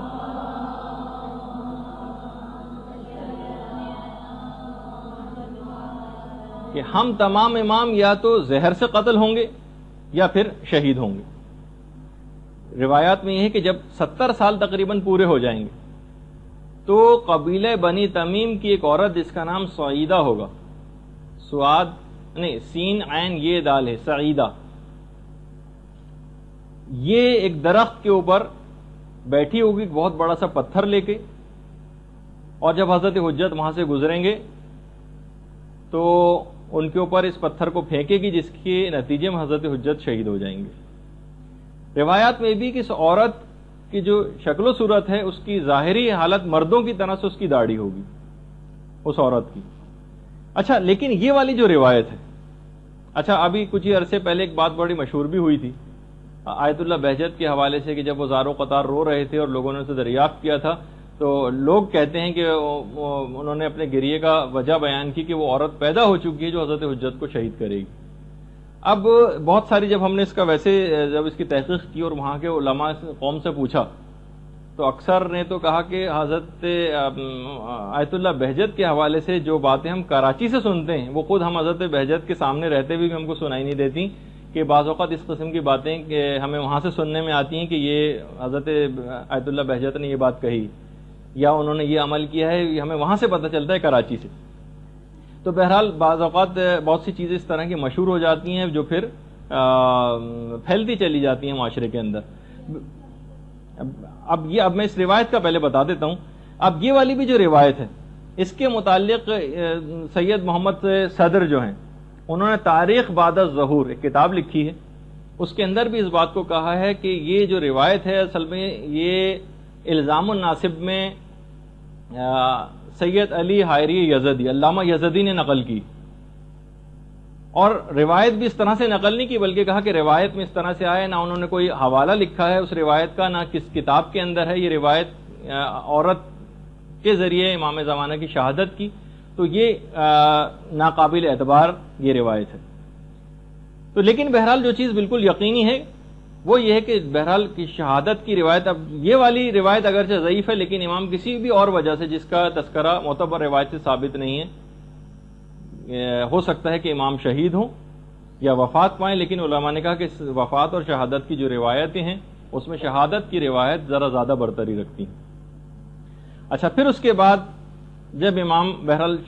شہید ہو جائیں گے یا وفات پا جائیں گے تو پھر بلکہ ان کی وفات سے بھی کچھ پہلے مظلوم کربلا امام حسین علیہ الصلوۃ والسلام تشریف لائیں گے۔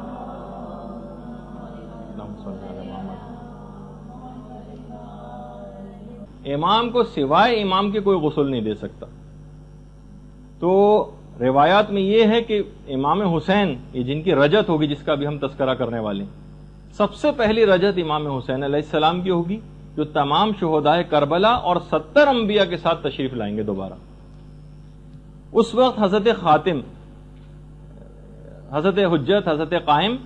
اپنی انگوٹھی اور جو تبرکات انبیاء ہیں یہ امام حسین علیہ الصلوۃ والسلام کے سپرد کر دیں گے۔ پھر اس کے بعد حضرت حجت کی شہادت واقع ہوگی، امام غسل دیں گے، کفن دیں گے اور انہیں دفن کیا جائے گا۔ اچھا، اس میں ایک بات اور بھی روایات میں آئی ہے کہ جو شیطان والا جو واقعہ ہے کہ کیا شیطان کو امام زمانہ قتل کریں گے؟ چھٹے امام سے یہ بات پوچھی گئی کہ شیطان نے تو قرآنی آیت بھی ہے کہ قیامت تک کے لیے مہلت مانگی تھی، یعنی اسے وقت معلوم تک کی مہلت دی گئی، تو یہ کہہ دیا جاتا ہے کہ ہاں تجھ کو قیامت تک کی مہلت ہے، سورہ ہجر میں بھی جو کہ پوری آیت ہے۔ تو امام نے فرمایا اس کو حضرت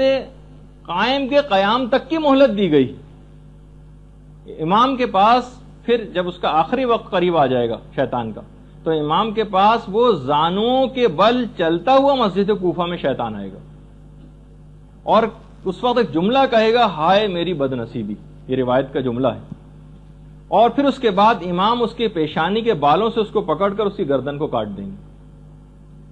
اور یہی وہ وقت معلوم ہے جس کو شیطان کو جس وقت تک کی مہلت دی گئی۔ تفسیر عیاشی میں بھی پوری یہ روایت ہے اور تفسیر المیزان میں علامہ محمد حسین طباطبائی نے بھی اس روایت کو لکھا ہے۔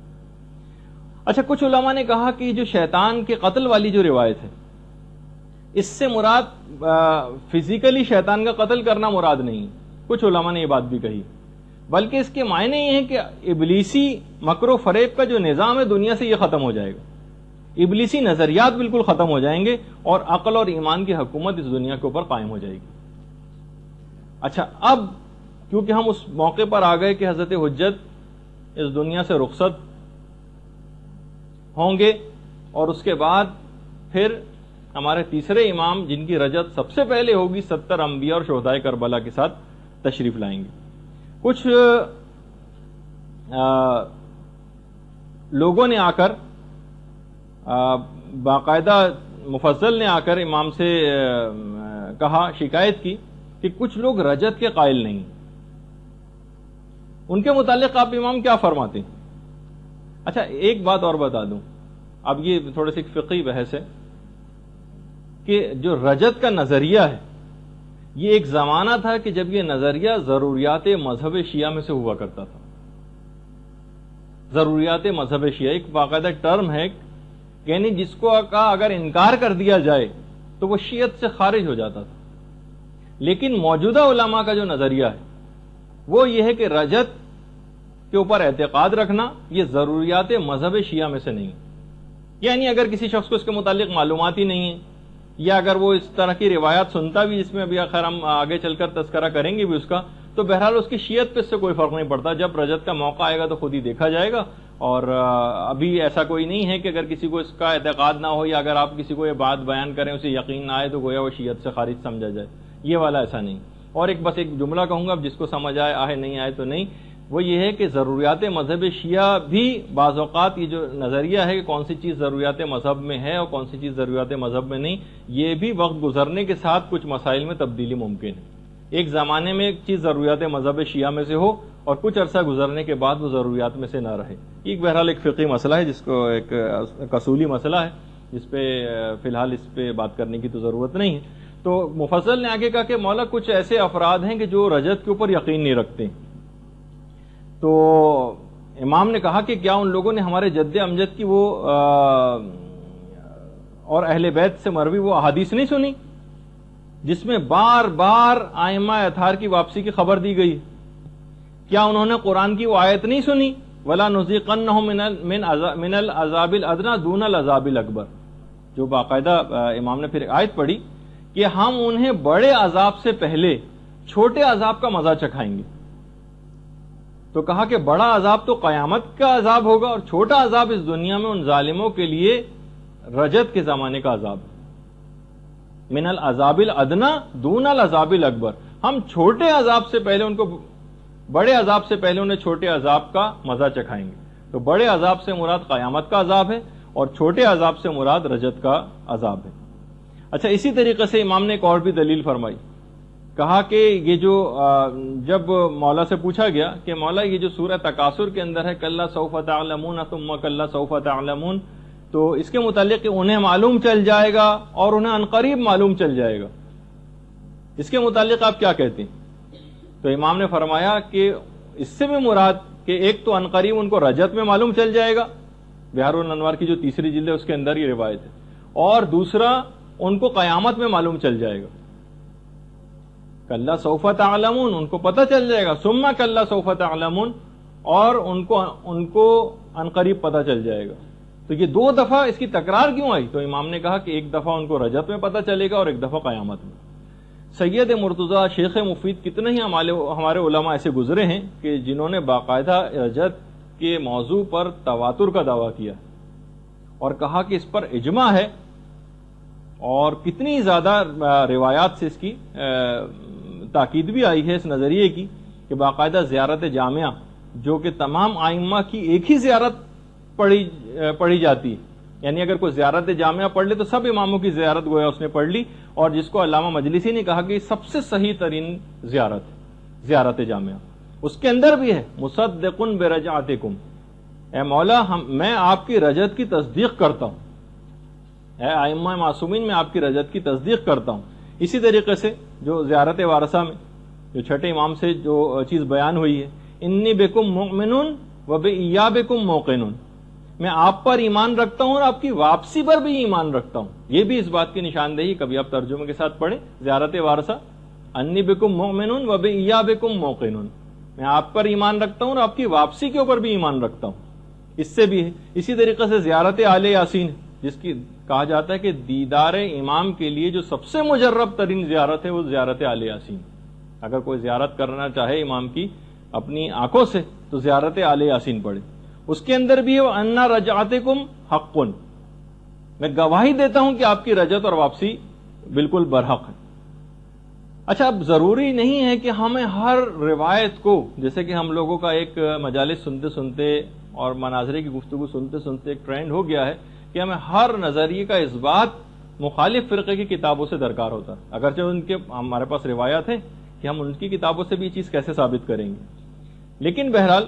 اب یہ اس طرح سے دوسروں کی کتابوں میں کوئی چیز ملے تو ہی آپ اپنے نظریے کو قبول کریں، باقاعدہ جملہ ہے خود امام زمانہ کا۔ ہم معرف کی جو جستجو ہے، یہ جو آپ کوئی چیز حاصل کرنا چاہتے ہیں، معرف کی جستجو ہم اہل بیت کے سوا کسی اور سے حاصل کرنا ایسا ہی ہے جیسے ہمارا انکار کرنا۔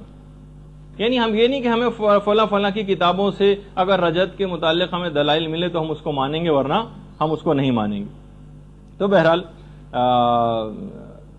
اچھا، اب ایک اور بھی چیز ہے کہ ایک عمل ہے جو کہ سید علی ابن طاؤس نے مصباح الزائر میں لکھا ہے کہ چھٹے امام سے بھی روایت ہے کہ جو شخص بھی 40 صبح دعائے عہد کو پڑھے وہ حضرت قائم کے انصار و اعوان میں سے قرار پائے گا۔ جو بھی 40 صبح دعائے عہد کو پڑھے، اور اگر یہ شخص ظہور سے پہلے فوت ہو گیا تو ظہور کے بعد دوبارہ زندہ کر کے اس کو حضرت حجت کی خدمت میں بھیجا جائے گا، اور یہ بھی جو دعائے عہد ہے اس کے ہر حرف کے بدلے 1000 نیکیاں لکھی جاتی ہیں، اور ہر حرف کے بدلے 1000 گناہ نامہ اعمال سے محو کیے جاتے ہیں۔ باقاعدہ دعائے عہد یہ آپ کتابوں کے اندر آپ کو مل جائے گی۔ اچھا، اس زمانے کے لحاظ سے پھر ایک اور بات اور بھی ہے کہ کوفہ اور نجف، جیسے کہ میں نے اس سے پہلے کہا تھا کہ روایات میں ہے کہ حضرت حجت کی جو ظہور کی علامات ہے اس میں سے کوفہ اور نجف مل جائیں گے۔ یعنی اب یہ پیشگوئی بالکل اب نظر آ رہی ہے کہ آخری زمان تقریباً جو درمیانی آبادی بہت زیادہ بڑھنے کی وجہ سے دونوں شہر مل کے رہ گئے۔ اچھا، زمانے رجعت کے اندر جو یہ بھی روایات کے اندر آیا ہے کہ پیغمبر اسلام کی بھی حکومت دوبارہ ہوگی، تقریباً 50,000 سال پیغمبر اسلام کی حکومت ہوگی، اور 44,000 سال مولا کائنات علی ابن ابی طالب علیہ الصلوۃ والسلام کی حکومت ہوگی۔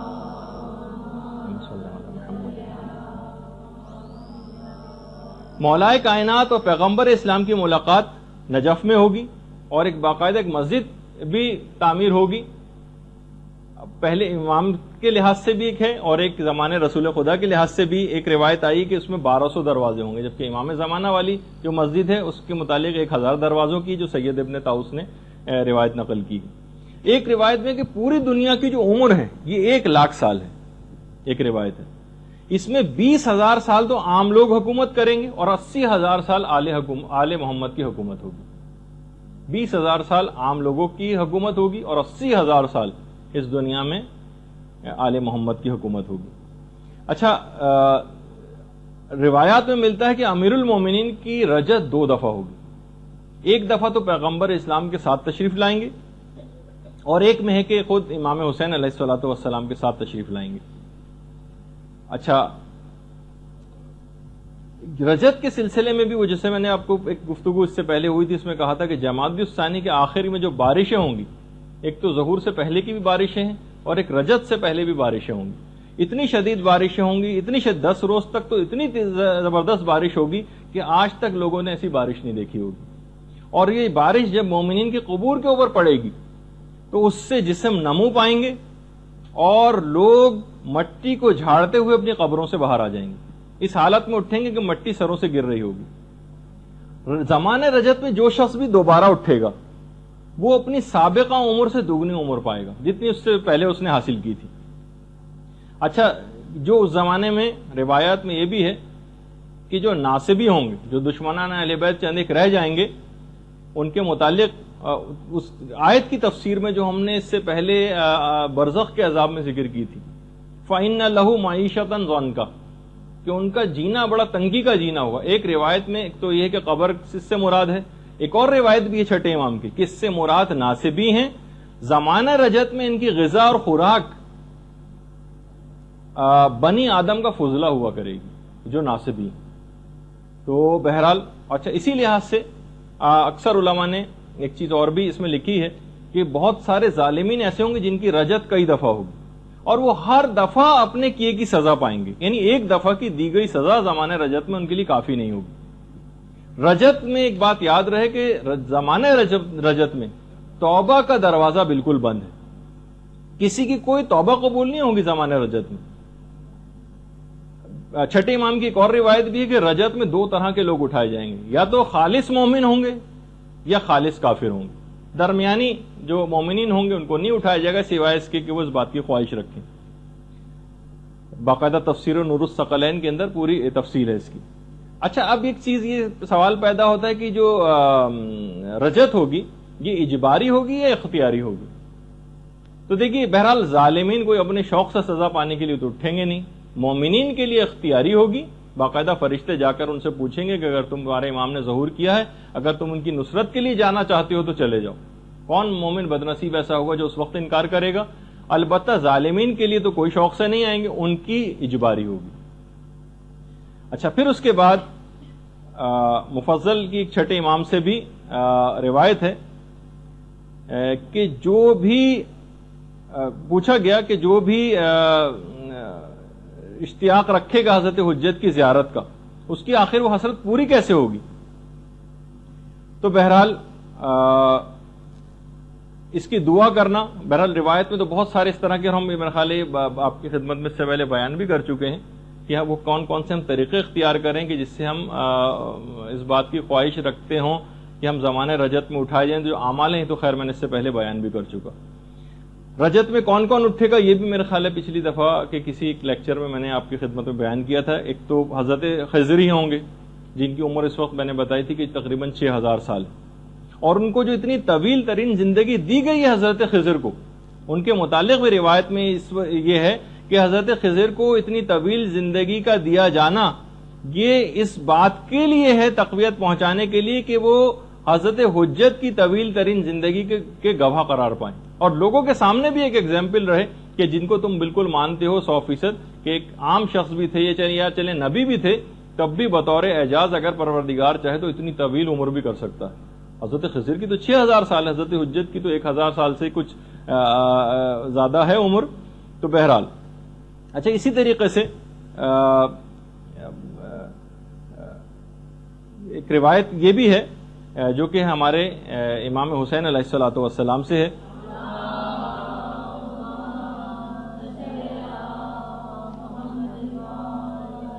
کہ میں وہ پہلا شخص ہوں گا کہ جو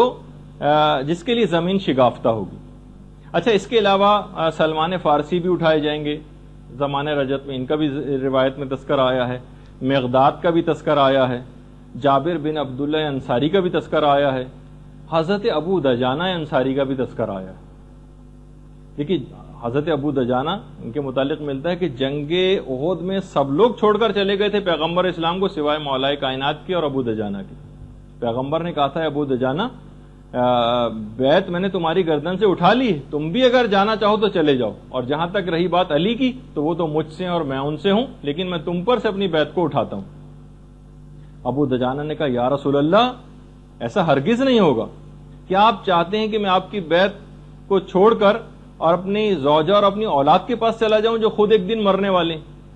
کیا آپ چاہتے ہیں کہ میں آپ کی بیعت کو گردن سے اتار کر اپنے گھر کی طرف چلا جاؤں جو ایک دن ویران ہونے والا ہے؟ کیا آپ چاہتے ہیں کہ میں آپ کی بیعت کو چھوڑ کر اپنے اس مال و دولت کی طرف چلا جاؤں جو خود ایک دن فنا ہونے والا ہے؟ یا میں آپ کی بیعت چھوڑ کر اس موت کی طرف چلا جاؤں جو خود ایک دن مجھ تک پہنچ کر رہے گی؟ اس کے بعد بہرحال لڑے ابو دجانہ اور اس کے بعد شہید ہوئے زخموں سے چور ہو کر. تفسیر نور الثقلین میں اس کا پورا واقعہ ہے. تو حضرت ابو دجانہ انصاری یہ زمانے رجت کے اندر اٹھائے جائیں گے.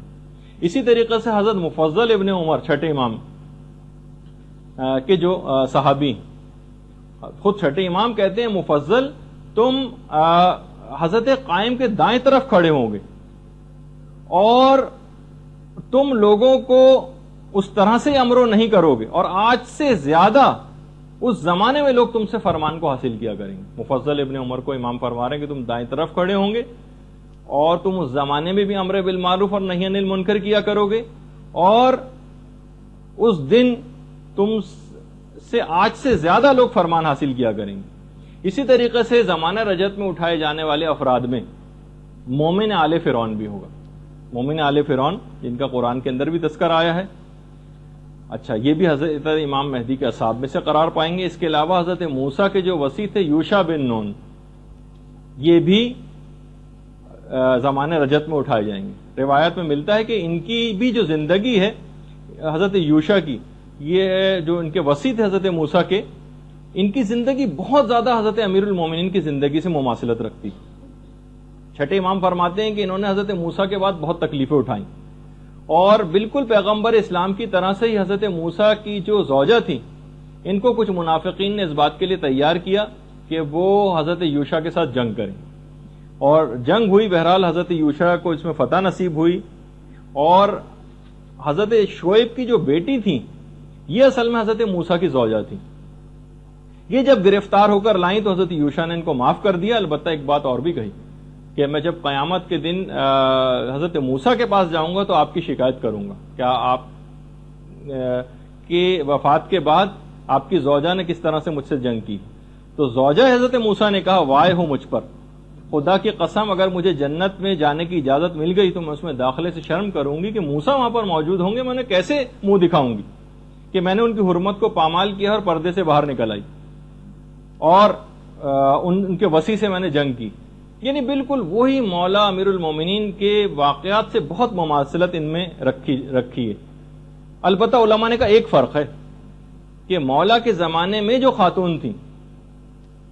وہ آخری وقت تک یہی تصور کرتی رہیں کہ انہوں نے قرآن کے حکم وقرنا فی بیوت کنہ کے قرآنی حکم کی مخالفت نہیں کی. اے نبی کی بیویوں گھروں میں رہو. انہوں نے تو کہا میں نے پردے کو پامال کیا اور گھر سے باہر نکل آئے، ان کے وصی سے جنگ کی، لیکن وہ خاتون بہرحال آخر وقت تک یہی کہتی رہیں کہ میں نے کوئی غلطی نہیں کی. اچھا اسی طریقے سے اصحاب کہف کے متعلق ہے. یوشع بن نون بھی آئیں گے اور اصحاب کہف یہ بھی آئیں گے. اصحاب کہف کے تو متعلق ہے کہ سب سے پہلے دن جب خانہ کعبہ میں لوگ جمع ہوں گے سب سے پہلے اصحاب کہف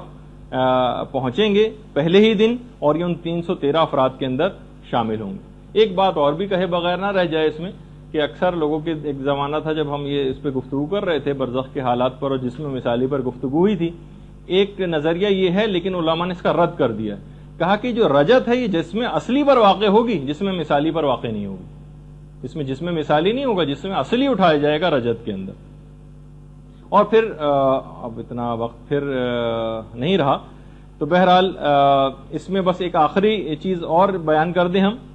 کہ جتنے بھی لوگ جنہوں نے آل محمد کو ستایا ہوگا یہ بھی زمانے رجت کے اندر اٹھائے جائیں گے اور ان سے بھی انتقام لیا جائے گا. اور تفسیر نور الثقلین میں اس عورت کا بھی تذکرہ آیا ہے جو شہزادی کونین کو بہت زیادہ اذیت پہنچایا کرتی تھی، ان کا بھی ہے کہ ان کو بھی اٹھایا جائے گا اور ان پر عذاب ہوگا. اسی طریقے سے وہ تمام افراد بھی جنہوں نے ماریہ قبطیہ پر جو تہمت لگائی تھی پیغمبر اسلام کی زوجہ پر، ان کو بھی اٹھایا جائے گا. اور کچھ 2 ظالموں کا بھی تذکرہ آیا ہے، ان کو بھی اٹھایا جائے گا اور ان کو بھی سزائیں دی جائیں گی جس کی پوری تفصیل آئی ہے. رجت کے متعلق تقریباً 200 احادیث ہیں ائمہ معصومین سے مروی. 40 علماء نے رجت کی احادیث کو نقل کیا ہے اور 50 سے زائد ایسی کتابیں ہیں معتبر کہ جس کے اندر رجت کے متعلق روایات ذکر ہوئی. اچھا دیکھیے امام زمانہ کے متعلق جو یہ بات کہی جاتی ہے کہ امام کی غیبت پر امام کی اپنی ولادت سے پہلے کتابیں لکھی جا چکی. علی ابن حسن نام کے عالم انہوں نے کتابیں لکھی تھیں. اس کے علاوہ بطائنی ہے ان کی کتابیں ہیں، ابو الفضل ناشری کی کتابیں ہیں. خود یعنی امام کی پیدائش سے پہلے امام کی غیبت کے موضوع پر کتابیں لکھی جا چکی. لوگ بار بار ائمہ معصومین کے پاس آتے تھے کہ مولا یہ بتائیے کہ آخر ہم کو یہ آسائش اور یہ فرج اور یہ ظلم سے نجات کب ملے گی. تو پھر اس کے بعد امام تمام وہ کیفیات اور علامات بتایا کرتے تھے کہ ہمارا آنے والا ایک آئے گا اور اس زمانے میں یہی علامات ہوں گے اور اس کے بعد اس کا ظہور ہوگا اور اس کے بعد آسانی نصیب ہوگی. تو کتابیں بھی لکھی جا چکی ہیں. اچھا اس لحاظ سے بس اب ہم اس موضوع کو یہاں پر اختتام پذیر کرتے ہیں کہ زمانہ رجت کے اندر تمام ائمہ معصومین کی دوبارہ واپسی ہوگی روایات کے اندر ہے، اور اس کے بعد یہ ایک سلسلہ چلے گا اور جب دنیا کی وہ مدت پوری ہو جائے گی تو اس کے بعد قیامت.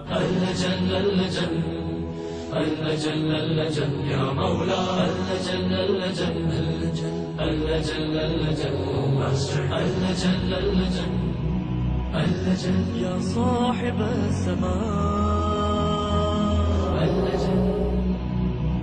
اللجن